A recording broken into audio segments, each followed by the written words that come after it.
Hey everybody, welcome back to Patchogue Firearms Restoration. Hope you guys and gals are doing great out there.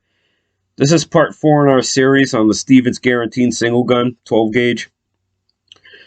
In this episode, I'm going to show you guys how I took apart the receiver, the trigger, the hammer, all the springs on the inside, and got the thing working really good, with the exception of the firing pin.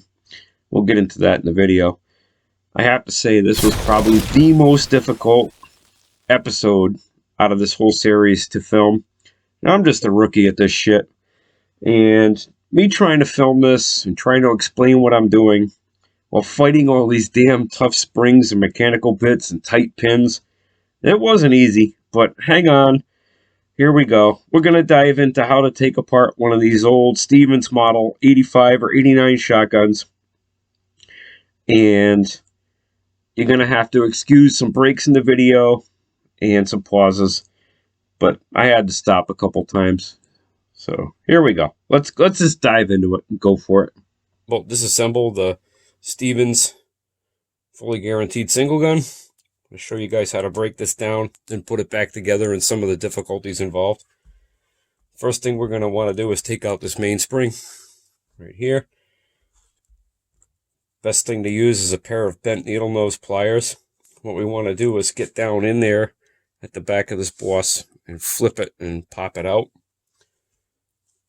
I'm going to put a soft cloth underneath it to catch the ferrule when the spring pops out. Oh, one thing to note before I get going on that. This side, it's got a flat cut. On the other side, there's a small divot in here, so you want to push it out this way to get this ferrule to come out where that divot is. A little less tension on it.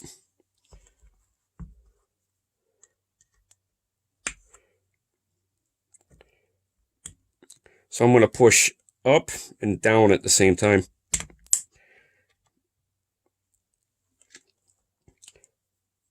And then I'm going to give it a little tap with a hammer because it's about halfway out. And it should pop it right into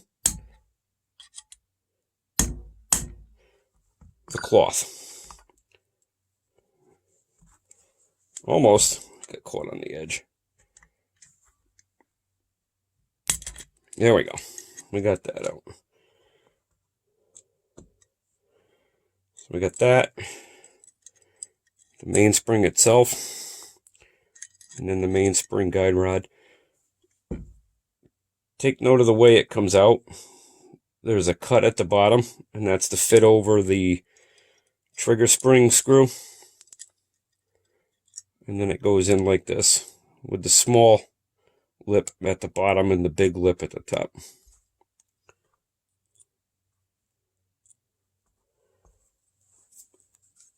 Next thing I'm going to want to do is take out the pin. So, actually, I'm going to back up. The next thing I'd want to do is take out the spring for the barrel release. That's this one right here. I've previously tried this, and this spring comes out, and the ferrule back here comes out as well. This bushing. But the screw that's on the inside right here that holds on the barrel release does not want to back out. And I'll show you why once we get the trigger guard off. So I'm just going to leave this in place for now. But the next thing you logically would want to do is take this ferrule and do the same operation that we did with the mainspring. Pop it out over to this side, the right side of the receiver, and get it out and take out the ferrule and the spring. The guide rod itself is closed and it's captured onto the actual mechanism that releases the barrel. But we're going to leave that in place for right now. So the next thing we're going to do is take out the hammer pin. And all of these pins, the firing pin, retaining pin, the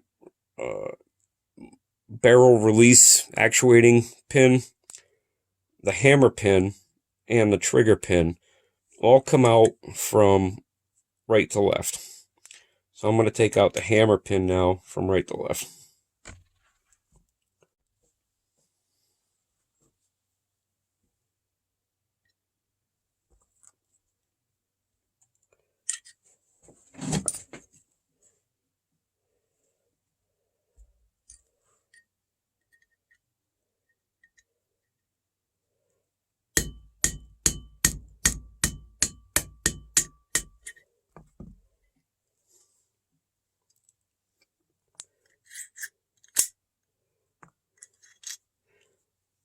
comes the trigger, the hammer, excuse me.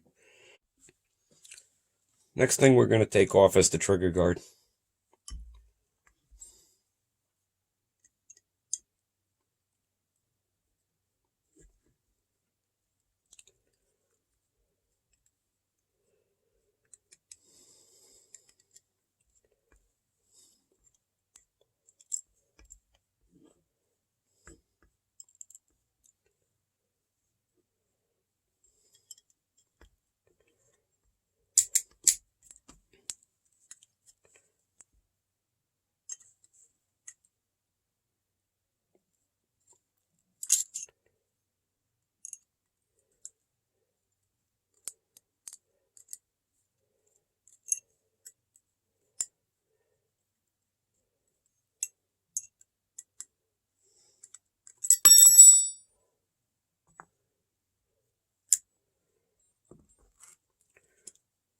The next thing we're going to pop out is going to be the trigger pin.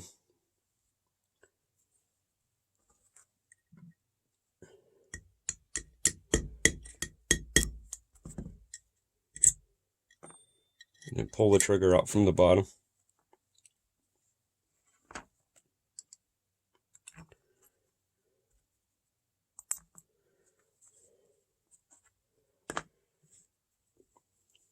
The next one we're going to pull out is the firing pin retaining pin.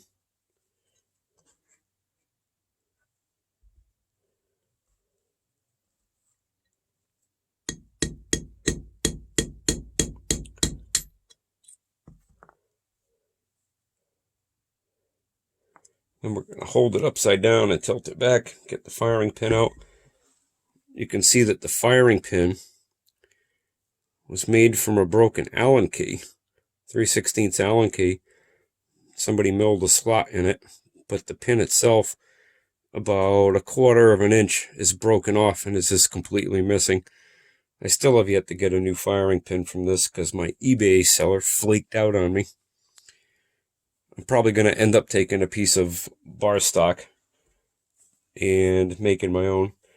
So on this particular, if we had wanted to take out the barrel release, the last pin, we would just drive this one out like we did the others, and with the ferrule and the spring removed, and the actuator, the lever, the top snap unscrewed, it would all just fall out. So the problem with taking the top snap out is there's a screw buried in there, and they give you a very limited hole in which to put a very small screwdriver in through the bottom. The next part that we want to take out is the screw that retains in the flat trigger spring. The screw for that is right here. Just get a small screwdriver.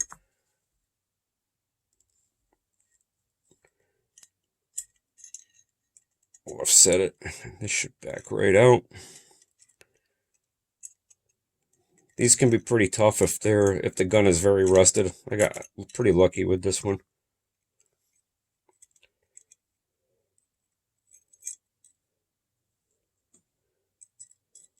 Notice when the spring comes out, the orientation which it sits, so that it presses on the top of the trigger. Now to get to the top snap screw, if the spring and the ferrule back here weren't in place, if we had taken them off earlier, which I'm not going to do, you can see right up in here, there's a small screw right in here. And what you do is reach in from this bottom hole, but they only give you about 1/8 of an inch. You reach in from this bottom hole and you can get access to that screw and back it off. And that lets you take the top snap off. And then it lets you take, once this pin's removed, the entire barrel release mechanism and pull it out of the back.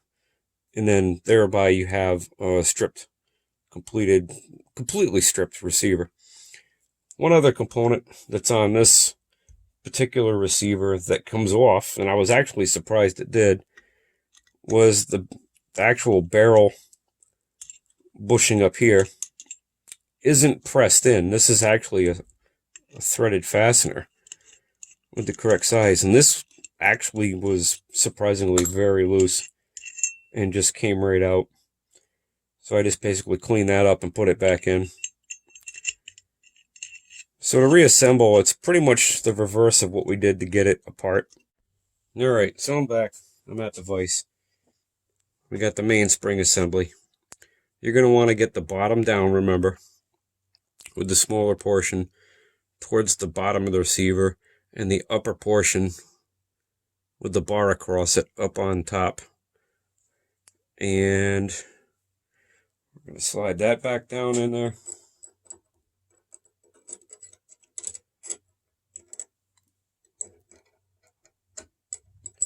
And we're going to make sure by looking down inside there that it's fully seated against the hammer. Then we're going to take the spring, put the spring on, and I'm going to turn the top of the coil where the coil ends as far over to the left side of the receiver as possible. And then I'm going to drop the ferrule on top. Now remember, we got this divot over here that we can push down and get it started on. And the tool I'm going to use is a great big pair of offset needle nose pliers. And what I want to do is I want to get right on top of that shoulder on the ferrule. And I want to have a little bit of the pliers hanging out beyond the ferrule. And we're going to get a really good grip on this thing at the bottom. And then we're going to get our body as close as possible to this damn spring without putting our eyes in the way. Don't forget to wear your safety glasses, kids. And then while holding tight down here, I'm going to push down with my body weight up here.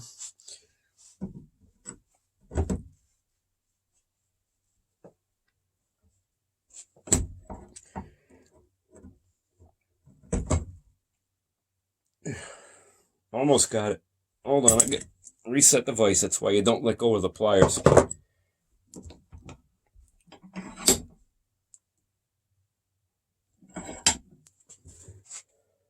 You can see this thing's got a crazy amount of tension on it. Alright, here we go. Here we go. We got it in.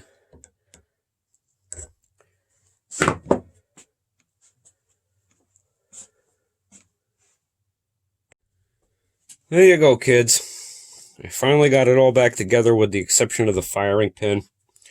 After we get the mainspring in, just double check it to make sure it's in the detent in the back. They put some grind marks in there in a cross pattern so that the ferrule actually sits in it and doesn't wiggle around and want to come out. And we'll cock it, do a dry fire, make sure it works good. That mainspring is a motherfucker. That thing is so badass. I don't know what to say. So that's it for this episode of Patchogue Firearms Restoration. So we're going to do one more episode. We're going to do a final assembly once we get the firing pin in. We're going to do some dry fire testing with some snap caps, make sure everything's functioning good. And then we're going to take this out to the range, and hopefully I could show you guys me popping a couple rounds out through this thing and putting some patterns downrange on paper. Thanks again. Don't forget to hit like and subscribe if you like what I'm doing here. I'll see you guys next time.